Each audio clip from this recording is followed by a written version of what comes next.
Bonjour les amis, vous vous souvenez de cette célèbre phrase prononcée par Jean-Marie Le Pen apprenant le décès de Jacques Chirac. Jean-Marie Le Pen avait eu cette phrase avec une hauteur remarquable qui tranche avec les propos qu'ont tenus ses adversaires politiques le jour de sa mort. Jean-Marie avait dit « Mort, même l'ennemi mérite le respect ». Et donc je viens d'apprendre, moi ce matin, mais je n'ai pas eu le temps de m'organiser pour vous faire une vidéo, ce lundi matin je viens d'apprendre donc le décès de Bergoglio, qu'on appelait également le pape François. Et je vous avoue qu'il m'est impossible, mais moi je ne suis pas une personnalité politique, il m'est impossible de dire la même phrase qu'avait utilisée Jean-Marie Le Pen le jour du décès de Chirac. Parce que,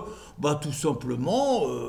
ce pape était pour moi le pire ennemi de l'Europe, le pire ennemi de la France, le pire ennemi de notre culture, le pire ennemi de notre civilisation, le pire ennemi de notre avenir, et je dirais qu'il a sur les mains le sang de milliers et de milliers de victimes, de ces migrants, de ces musulmans, de ces Africains, qu'il a imposé à la population française et à la population européenne, en oubliant juste un tout petit peu de s'appliquer à lui-même ce qu'il préconisait pour les autres. Alors tout simplement, ce pape est un mondialiste, je suis convaincu qu'il a été nommé pape à la suite d'un coup d'État, je suis convaincu que Ratzinger, qu'on appelait Benoît XVI, et dont on a annoncé qu'il était gravement malade en 2013, n'est mort que plusieurs années plus tard, et donc cela ressemble à un coup d'État pour que le pape soit le relais de l'offensive mondialiste mise en place par des personnes comme les responsables de l'Union européenne, comme les États-Unis des démocrates de Biden et d'Obama,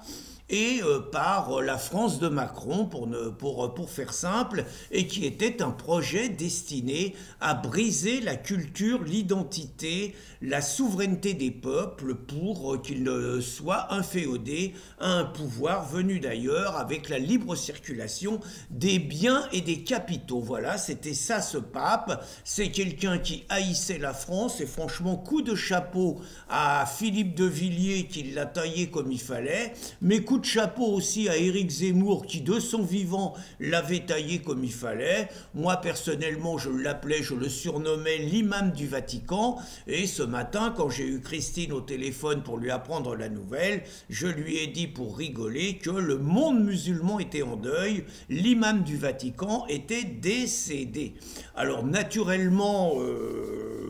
on va faire simple, hein. On va faire simple. L'Amérique de Trump,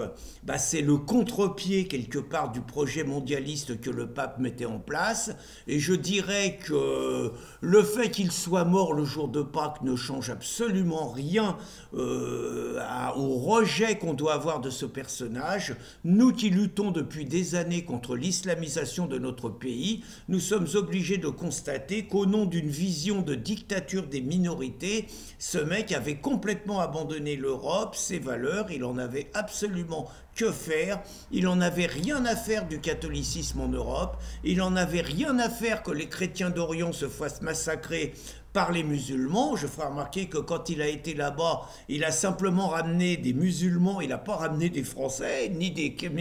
chrétiens, ni des catholiques, et donc c'était réellement un sale type, un ennemi politique, et bien qu'il soit un ennemi, moi je n'ai pas envie, et je ferai là-dessus exactement comme Philippe de Villiers, je n'ai absolument pas envie de saluer la mémoire de quelqu'un qui racontait que Strasbourg c'était pas en France, de quelqu'un qui racontait que Marseille c'était pas en France, encore que là-dessus, hein, et de quelqu'un qui n'a même pas daigné être présent le jour de l'inauguration de Notre-Dame, incendiée 5 années auparavant. Donc,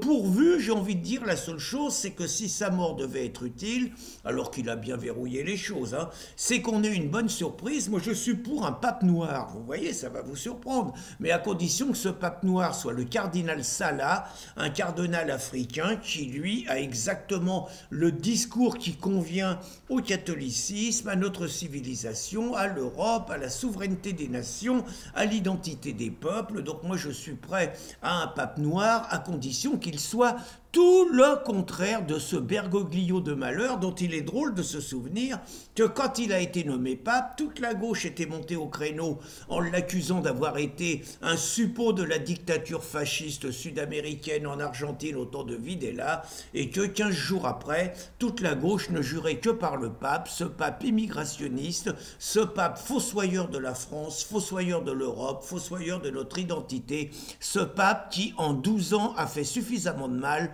pour que son départ ne nous amène absolument aucun regret. Bonne journée les amis!